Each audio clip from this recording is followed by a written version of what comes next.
Assalamualaikum warahmatullahi wabarakatuh. Bismillahirrahmanirrahim. Alhamdulillahirabbil alamin wassalatu wassalamu ala asyrofil anbiya'i wal mursalin sayyidina maulana Muhammadin sallallahu alaihi wasallam wa ala alihi wa ashabihi ajmain amma ba'dah. Mari kita mulai perkuliahan kita pada pagi hari ini dengan membaca basmalah. Bismillahirrahmanirrahim. Pada pertemuan kita yang keempat ini kita memasuki materi yang ketiga. Di samping juga tadi sudah ada yang presentasi kaitannya dengan materi ini, tapi juga perlu saya sampaikan materi yang ketiga ini kaitannya dengan sumber hukum Islam atau yang kemudian disebut dengan Mashadirul Ahkam Al-Islamiyah, yang nanti ada muttafaq alaih dan ada mukhtalaf fih, disambung juga sumber hukum yang pertama yaitu Al-Qur'an. Kaitannya dengan sumber hukum, kita semestinya harus memahami bahwasanya semua apa yang kita lakukan, baik itu berupa ucapan ataupun perbuatan yang mengatasnamakan agama, maka harus memiliki dalil atau memiliki sumber hukum sehingga bisa dipertanggungjawabkan secara agama. Ya, jadi sekali lagi, kalau ada dari kita ucapan ataupun perbuatan yang itu mengatasnamakan Islam, maka semuanya harus memiliki dalil atau memiliki sumber hukumnya.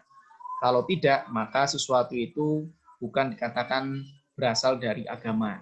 Oleh karena itu, kita harus memahami apa saja yang menjadi sumber hukum Islam itu, ya, sehingga kita bisa menilai ya sejauh mana apa yang kita sampaikan dan apa yang kita perbuat yang kaitannya dengan ajaran-ajaran yang kita lakukan sehari-hari ini berdasarkan dari sumbernya, berdasarkan dari dalil-dalilnya. Yang kaitannya dengan sumber-sumber dalam Islam ya, tentunya ada beberapa hal yang perlu kita pahami di dalam kajian kitab usul fikih ya. Banyak sekali bahwasanya sumber-sumber hukum itu ya, terdiri dari dua. Ya. Ada yang berdasarkan wahyu dan ada juga yang berdasarkan tidak wahyu atau bukan wahyu. Ya. Jadi mansus yang berdasarkan wahyu dan ghairu mansus yang ghairu wahyin atau bukan wahyu. Yang mansus itu terbagi menjadi dua. Ada Al-Quran, ada hadis, itulah yang dikatakan mansus. Dan nas inilah yang kemudian yang asli wahyu, ya, asli wahyu ya ini, yaitu Al-Quran dan hadis. Kemudian yang bukan wahyu, berarti ini bukan berasal dari Al-Quran maupun hadis, tetapi bersandar kepada Al-Quran dan hadis melalui ijtihad yang dilakukan oleh para ulama.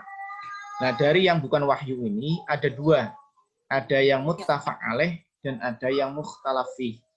Yang muttafaq alaih adalah muttafaq alaih itu disepakati oleh para ulama.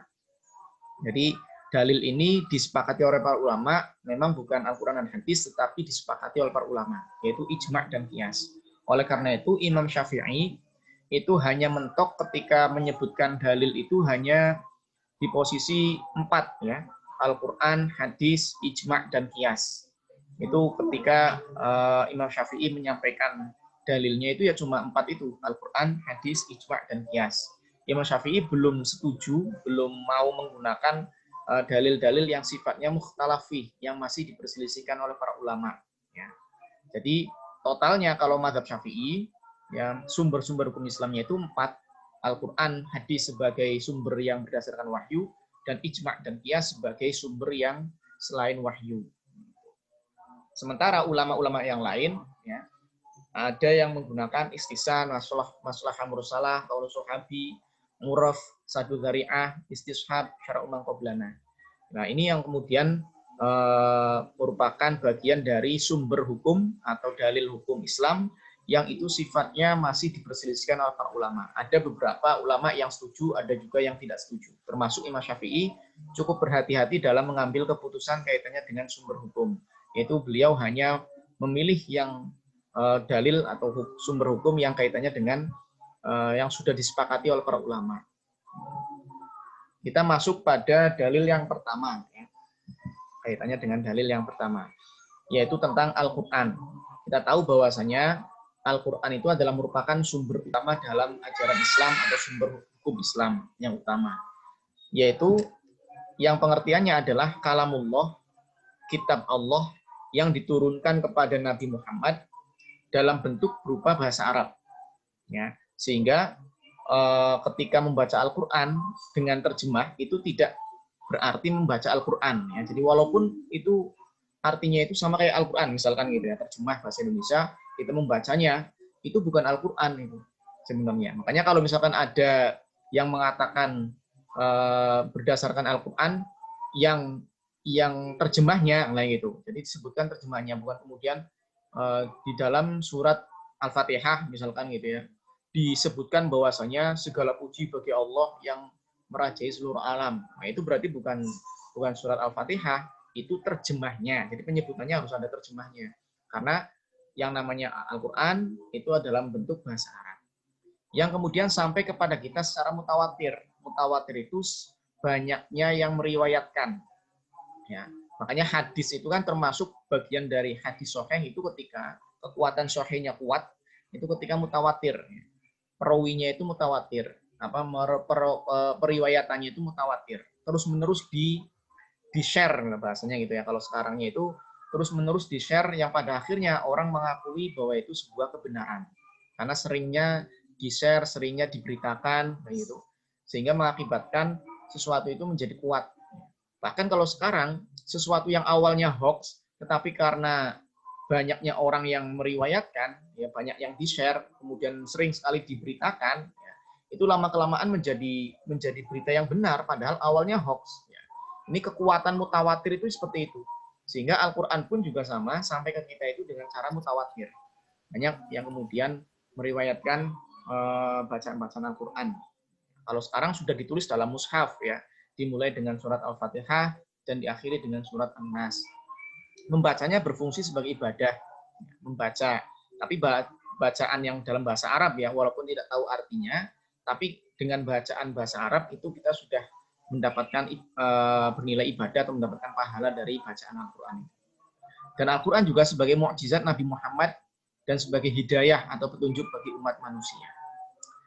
Ada pokok yang paling inti di dalam ajaran Islam yang disebutkan di dalam sumber utamanya, yaitu Al-Quran, yaitu ada akidah atau keimanan, ada syariah atau kaitannya dengan ibadah, ada ya ilmu cara tentang ibadah yang kemudian dinamakan ilmu fikih, ada juga akhlak atau budi pekerti, ya, baik akhlak kepada Allah, akhlak kepada manusia, akhlak kepada makhluk Allah, dan juga akhlak kepada lingkungan.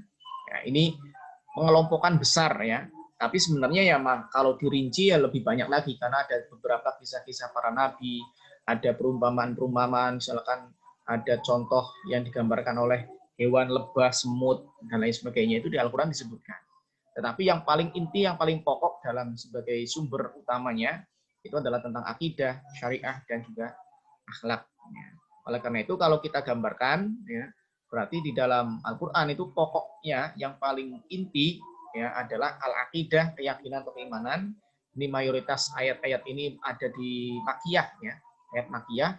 Kemudian syariah, aturan hukum yang meliputi ibadah dan muamalah. Ini mayoritas ayat-ayatnya ada di Madaniyah, ayat Madaniyah. Kemudian akhlak, aturan pergaulan atau budi pekerti yang kemudian disampaikan di dalam ayat Al-Quran. Baik itu langsung disebutkan atau juga mungkin melalui perantara kisah para nabi. Kita rinci satu persatu tentang akidah. Ayat Al-Quran yang menjelaskan tentang akidah. Kita tahu bahwasanya yang namanya al-aqidah itu tentunya kaitannya dengan keimanan. Keyakinan kita, keimanan kita. Keimanan itu pada sesuatu yang gaib. Ya. Sehingga ketika ada orang mulai, makanya kan ketika Raja Fir'aun ya, Raja Fir'aun itu ketika tenggelam di laut itu ada yang meriwayatkan bahwasanya Fir'aun itu sebenarnya percaya dengan Nabi Musa, tetapi ruhnya sudah berada di kerongkongan, ya, sehingga sudah terlambat. Ya. Kenapa? Karena dia sudah melihat nasib yang akan dia alami nantinya. Atau ada orang kafir terus kemudian beriman ketika sudah masuk neraka, karena melihat banyaknya siksaan yang akan dia dapatkan, akhirnya dia percaya.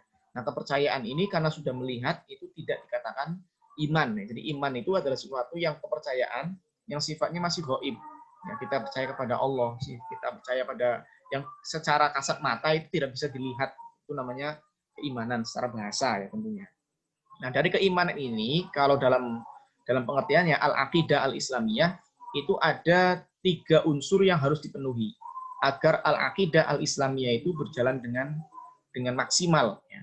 Yang pertama adalah kaitannya dengan tasdik bil qalbi, pembenaran dengan hati. Ya. Dan juga iqrar bil lisan, diikrarkan, dimantapkan dengan lisan. Biasanya antara lisan dan qalb ini kan kadang tidak sinkron. Ya. Ketika orang diminta untuk menjawab atau minta komentarnya, misalkan, ini cantik apa tidak? Ya, cantik, padahal di belakang kayak gitu ya, atau di hatinya itu sebenarnya tidak cantik, misalkan, ya, atau sebaliknya. Jadi kadang itu hati dengan lisan itu berbeda. Nah, ini sering terjadi ya, orang bohong terutama itu kan berbeda ucapan dengan hatinya itu berbeda, isinya itu intinya itu apa itu nggak sama, nggak sinkron ya. Tapi kalau yang namanya iman itu harus sinkron, antara hati dan lisan itu harus sinkron ya. Dan tidak hanya lisan dan hati yang sinkron, tetapi juga dimanifestasikan dalam sebuah al-amal ya, al-amal bil arkan, yaitu amal perbuatan yang dilakukan oleh anggota badan. Makanya di dalam beberapa hadis disebutkan ya, maka nayuk minu billahi wal yaumil akhir falyakul khairon aw liyasmut. Barang siapa beriman kepada Allah dan hari akhir, maka hendaklah ia berkata baik. Kalau tidak bisa berkata baik, diam saja. Ini berarti menunjukkan bahwasanya bukti atau cerminan dari keimanan kepada Allah dan keimanan kepada hari akhir itu dibuktikan secara nyata dalam amal perbuatan, yaitu ucapan yang baik. Ucapan yang baik. Hadisnya juga lanjutannya adalah fal yukrim jarohu, muliakan tetanggamu. Fal yukrim doifahu, muliakan tamumu. Nah, ini juga merupakan bagian dari manifestasi ya.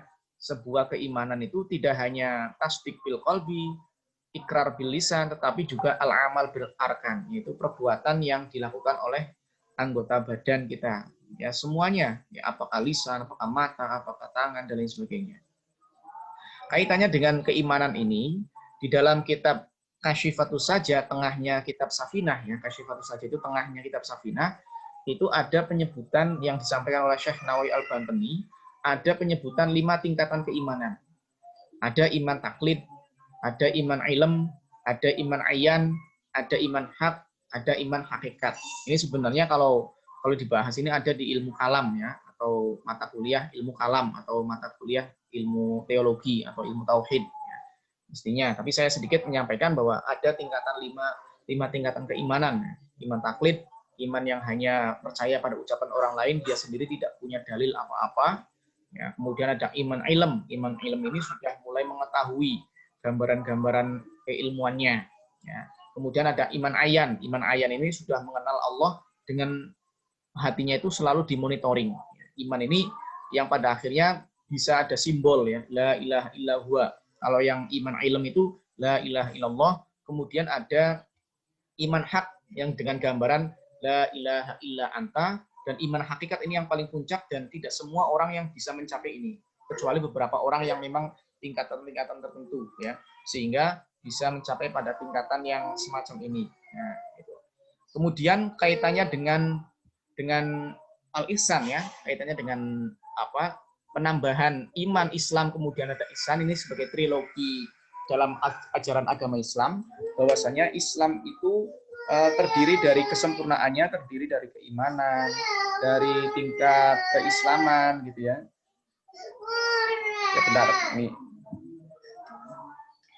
Jadi di dalam Islam itu ada iman, ini digambarkan dengan akar, kemudian ada batang yang digambarkan sebagai Islam, dan juga kemudian ada daun atau buah yang kemudian sebagai penggambaran dari al-ihsan ya. Al-ihsan ini kalau kita gambarkan sebuah pohon, itu berarti kan daun atau buahnya. Sehingga ada pohon, ada akarnya, ada batangnya, tetapi tidak ada buahnya, tidak ada daunnya, maka kemanfaatannya kurang ya.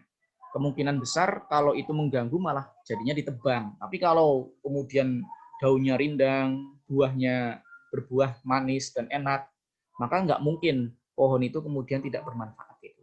Oleh karena itu dasar dari keislaman itu ya orang itu bisa keimanannya kuat, akarnya kuat, kemudian batangnya itu besar, kuat, kokoh gitu ya. Dan kemudian ada daun, ada buah itu sebagai bukti dari keihsanan itu atau kaitannya dengan kebaikan yang dimunculkan oleh setiap umat Islam ya. Kemudian kaitannya dengan akhlak ya. Kalau kaitannya dengan akhlak itu yang namanya akhlak itu adalah sikap yang atau sifat yang sudah terpatri, yang sudah ada di dalam jiwa manusia, yang terlahir dari perbuatan-perbuatan yang kemudian tanpa dipikirkan, ya. Kemunculannya itu tanpa dipikirkan. Refleks begitu saja keluar, itu namanya akhlak. Kalau refleksnya yang keluar itu adalah sesuatu yang baik, maka berarti akhlak baik. Tetapi kalau refleks yang keluar dari ucapan, perbuatan itu adalah merupakan sesuatu yang buruk, maka berarti akhlak itu adalah akhlak yang buruk. Ya. Kemudian selanjutnya ada beberapa syarat yang harus dipenuhi ketika sesuatu itu dianggap sebagai akhlak. Ya.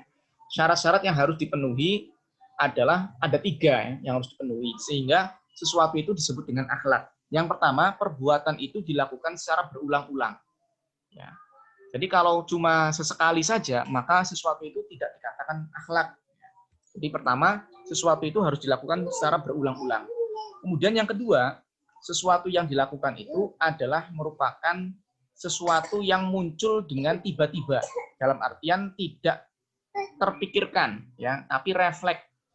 Contoh gini, ketika kalian misalkan ini contoh saja ya, contoh kalian misalkan baru beli HP 3 juta, ya, baru beli HP 3 juta, kemudian sedang dimainkan, sedang dibuka-buka, kemudian tiba-tiba dari belakang itu teman kalian nabrak kalian dari belakang, ya, nabrak kalian dari belakang, akhirnya HP itu jatuh, HP yang baru itu jatuh. Ya. Kira-kira saja, ya, refleks yang muncul dari ucapan kita kepada teman yang menabrak kita, kira-kira ucapannya apa itu? Ya. Kalau ucapannya itu baik, berarti akhlaknya baik. Gambarannya seperti itu. Tapi kalau ucapannya buruk, berarti akhlaknya buruk. Nah, itu. Termasuk juga perbuatan. Coba tangannya ngapain itu? Mau ngapain ke temennya itu yang nabrak itu? HP-nya bagus, ya baru beli 3 juta, itu pun juga uangnya habis nangis-nangis ke orang tuanya, nah itu malah hancur, lebur, didorong apa dijatuhkan, ditabrak oleh temennya. Nah, ini refleks itulah yang kemudian menjadikan syarat yang kedua tentang akhlak. Yang ketiga adalah perbuatan yang dilakukan itu secara sadar dilakukannya. Kalau orang yang tidak sadar tidak bisa dikatakan akhlak, ya. Orang yang tidak sadar, ya, misalkan orang tidur, orang gila, melakukan apapun itu tidak dianggap sebagai akhlak. Apakah perbuatannya baik ataupun tidak itu tetap tidak dikatakan akhlak, ya. Karena orangnya tidak sadar. Ya. Jadi orangnya itu betul-betul sadar atas perbuatan yang dia lakukan. Itulah syarat supaya sesuatu itu disebut dengan akhlak. Dan akhlak itu terbagi 2. Ada akhlak yang bisa memunculkan pahala, yaitu disebut dengan akhlak mahmudah. Kemudian ada akhlak yang bisa menimbulkan dosa, yang kemudian disebut dengan akhlak mazmumah. Ya. Kemudian objek akhlak, ya, atau ruang lingkup dari akhlak itu bisa berdasarkan orientasinya, ya. Akhlak kepada Allah, akhlak kepada Rasul, akhlak kepada manusia, akhlak kepada alam lingkungan, atau bahasanya adalah kaitannya dengan hablum minallah, hablum minan nas, dan hablum minal alam. Kemudian akhlak berdasarkan kualitasnya. Kualitasnya ada yang akhlak menimbulkan dosa dan ada akhlak yang menimbulkan pahala. Kalau menimbulkan dosa mazmumah, kalau yang menimbulkan pahala adalah mahmudah. Kemudian selanjutnya kaitannya dengan kedudukan akhlak dalam Islam. Nah, akhlak dalam Islam itu berarti merupakan pondasi dasar karakter manusia. Fitrah manusia yang menempatkan posisi akhlak sebagai pemelihara eksistensi manusia. Ketika orang itu tidak memiliki akhlak, maka posisi eksistensi kemanusiaannya itu dapat terhambat, ya. Dan karena apa? Karena karakter manusia dengan makhluk lain itu dibedakannya dengan akhlak. Ya. Coba bayangkan kalau tidak ada akhlak, maka manusia itu ibaratnya hewan, ibaratnya ya binatang lah, yang kemudian tidak memiliki akhlak, yang tidak memiliki aturan. Kemudian tanpa akhlak, manusia akan kehilangan derajatnya yang terhormat di sisi Allah. Dan akhlak itu merupakan mustika kehidupan yang menghantarkan kesuksesan seorang muslim. Kita tahu bahwasanya masyarakat itu yang paling dianggap sebagai orang yang berperan di masyarakat adalah orang yang punya akhlak yang baik. Keilmuan itu nomor keberapanya gitu ya, setelah akhlak itu. Yang keilmuan penting, tetapi akhlak itu yang akan menjadi bagian dari itu. Ya, kalau orangnya biasa-biasa saja, tidak pinter, tetapi akhlaknya baik, itu di masyarakat akan dihormati. Tetapi kalau orangnya pinter, tetapi akhlaknya buruk, sepinter apapun, tapi akhlaknya buruk, itu di masyarakat akan menjadi sampah, ya, sampah masyarakat. Walaupun dia pinter. Gitu. Nah, makanya pinter dan berakhlak itulah yang akan menjadi orang yang sangat terhormat di masyarakat. Kemudian kesuksesan para nabi dan rasul juga menjalani kehidupan ini, mengemban tugas, fungsi dan risalahnya juga tidak lepas dari yang namanya akhlak. Termasuk juga dalam hadis disebutkan bahwasanya innama bu'itsu liutammima makarimal akhlak. Bahwasanya kanjeng Nabi itu diutus untuk tujuannya untuk menyempurnakan akhlak yang mulia. Nah, ini berarti menunjukkan bahwasanya posisi akhlak itu luar biasa. Ini diantara isi kandungan dari Al-Quran, ya, isi kandungan dari Al-Quran. Kemudian bagaimana kehujahan Al-Quran itu? Kalau yang syariah itu ada di hukum Islam, ya. Kalau yang syariah kaitannya dengan hukum Islam, ada juknisnya, petunjuk teknis dan petunjuk pelaksanaannya, yaitu kaitannya dengan ilmu fikih. Ya. Kaitannya dengan kehujahan Al-Quran.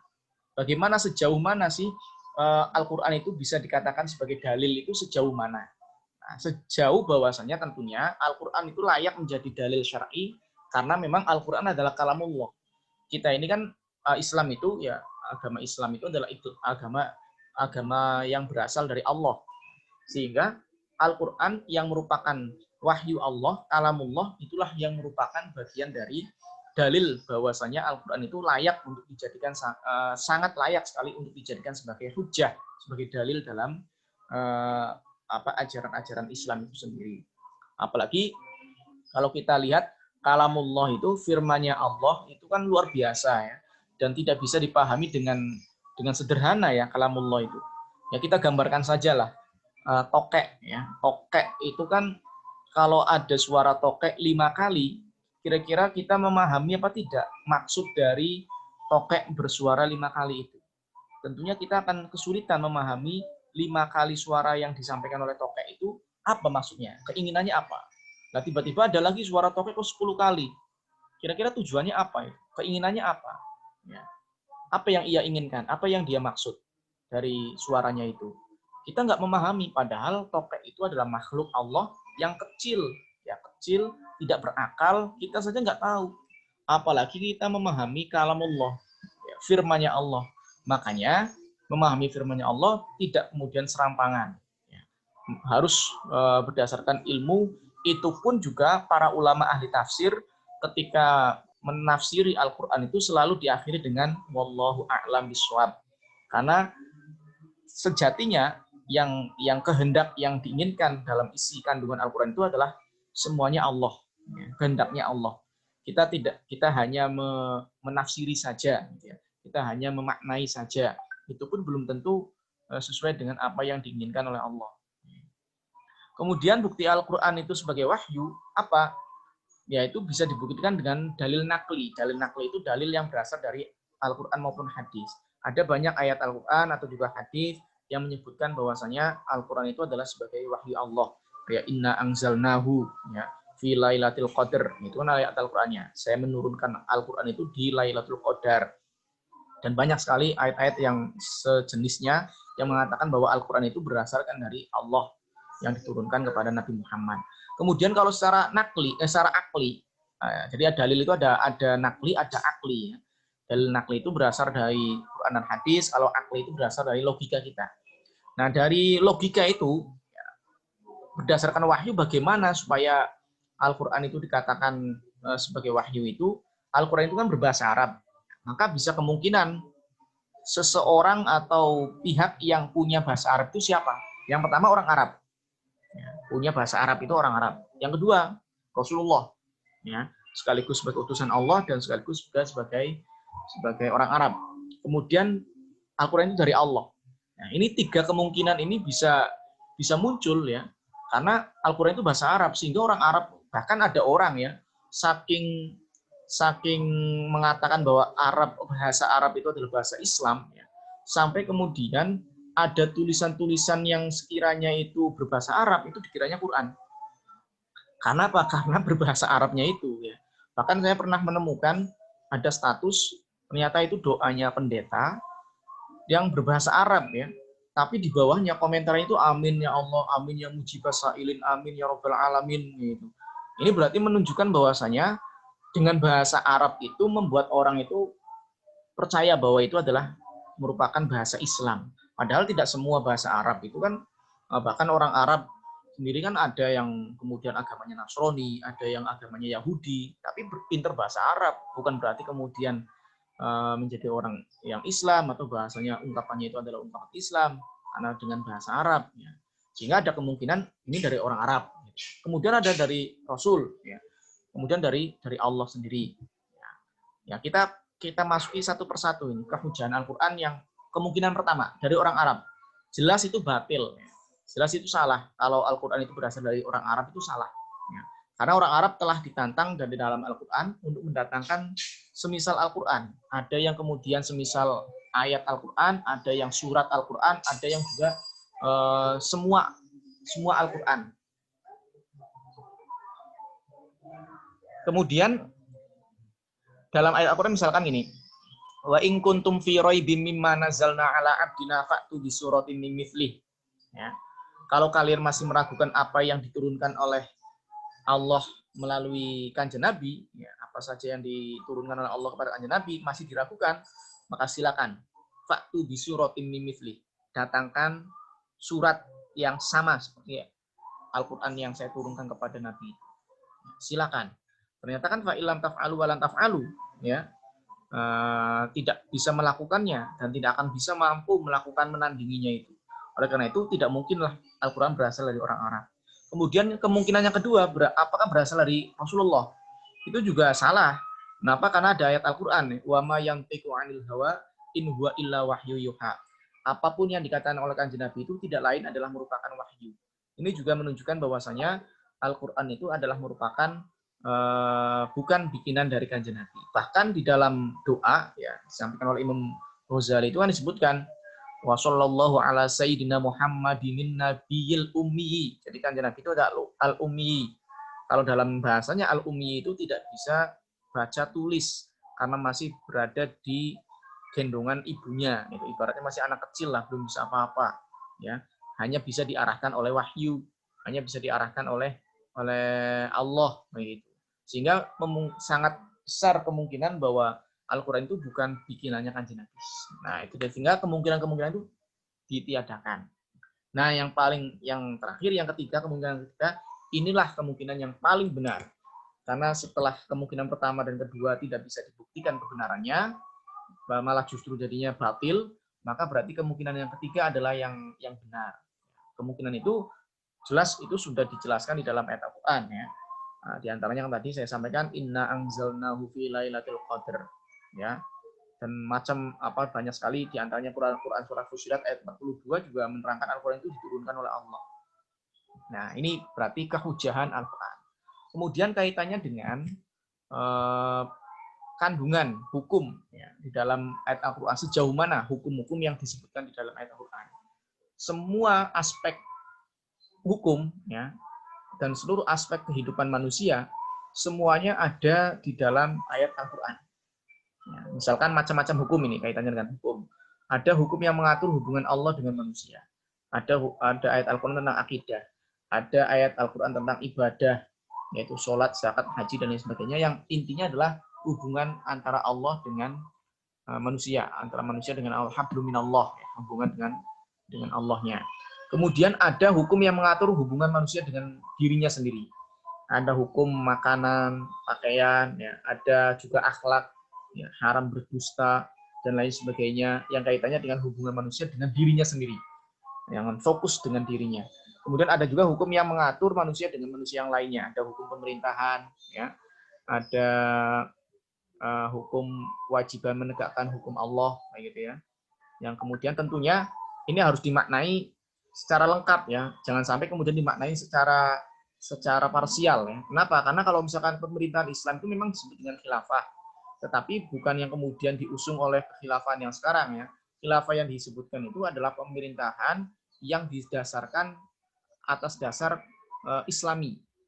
Ya, atas dasar Islam itu ada persamaan, ada kemudian penegakan hukum, ada kemudian keamanan, ada kemudian kaitannya dengan kemaslahatan, keadilan. Nah, kalau sudah semuanya ada unsur-unsur itu, maka itu berarti sebenarnya itu khilafah. Nah, itu.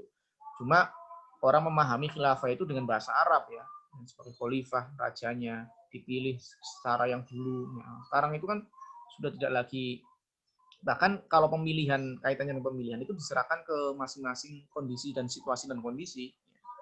Nah, itu yang kemudian menjadi itu ya. Ada kewajiban menegakkan hukum Allah, bukan kemudian tegakkan syariat Islam, tapi hukum-hukum yang kemudian tidak melanggar ajaran Islam dalam usul fikih itu, hukum-hukum yang tidak melanggar ajaran hukum Islam, maka itu bisa dianggap sebagai, nanti kan ada uruf ya, adat istiadat yang kemudian dibenarkan dan dijadikan sebagai dalil. Nanti masing-masing kelompok akan ada pembahasan tentang dalil-dalil itu ya.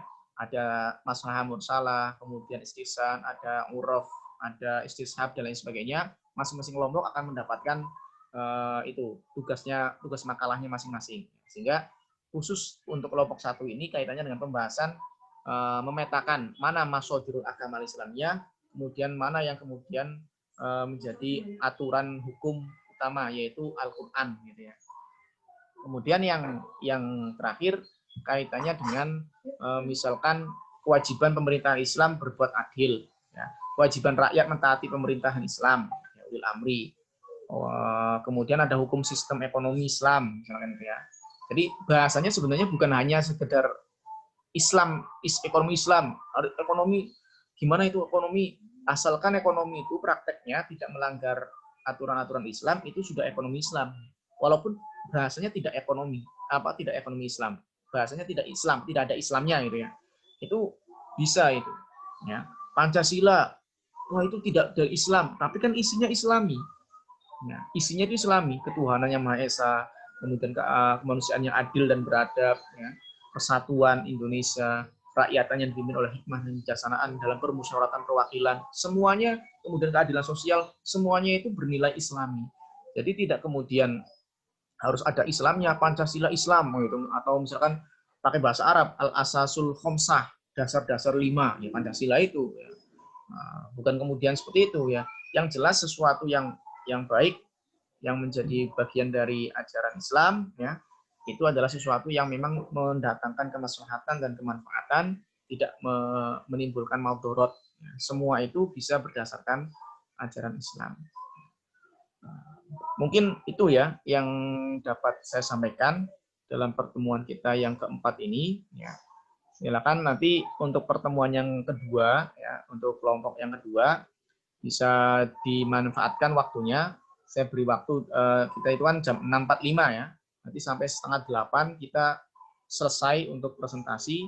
7:30-nya nanti akan masuk ke Zoom penjelasan kaitannya dengan perkuliahan kita dan materi yang ada gitu. Nanti yang disampaikan oleh saya melalui Zoom tentunya. Ya, mungkin itu ya yang dapat saya sampaikan. Pertanyaan-pertanyaan tadi setidaknya ada ijma, tadi ada pertanyaan, saya sempat melihat ada ijma. Nah, ijma itu kan nanti ada kelompok yang menjelaskan tentang ijma, jadi tidak perlu disampaikan di ini. Ini hanya sekedar gambaran totalnya saja ya. Jadi sumber hukum Islam itu ada 2 secara total ya. Ada yang berdasarkan wahyu dan ada yang berdasarkan bukan wahyu ya. Yang berdasarkan wahyu ada 2, yaitu Al-Qur'an dan hadis ya. Itu sumber utama karena itu yang berdasarkan wahyu. Tetapi yang lainnya itu yang berdasarkan ijtihad ya.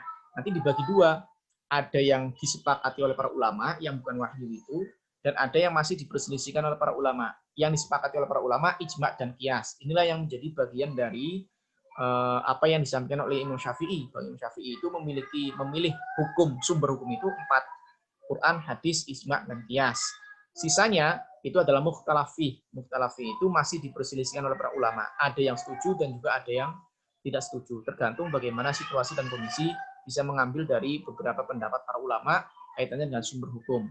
Nah itu. Ini kelompok yang pertama ini adalah kelompok yang hanya secara global menjelaskan tentang apa saja sumber hukum Islam yang dikaji di dalam ilmu usul fikih. Nah setelah itu kajian itu akan diperinci masing-masing. Al-Quran akan diperinci. Kelompok 1 termasuk juga membahas tentang Al-Quran. Besoknya adalah tentang hadis. Besoknya lagi ijma', qiyas, istisan, dan begitu seterusnya sampai selesai. Lalu setelah itu materi masuk pada yang lain. Jadi inilah yang kemudian yang perlu dipahami bahwasanya ada beberapa pendapat, ya tentunya kalau berdasarkan Quran hadis saja, ya itu akhirnya pada intinya ketika kita melihat ada beberapa kelompok Islam ya yang mengatakan bahwa dalil itu hanya Quran dan hadis, yang lainnya bukan dalil. Nah, itu akan jatuh pada penyalahan yang memberikan salah kepada orang-orang yang tidak ada dalil Quran dan hadisnya itu. Ya, karena semuanya berdasarkan Quran dan hadis. Ya, ada yang kemudian dengan metode ijma, ada yang dengan metode qiyas. Ya, misalkan pil koplo gitu ya. Pil koplo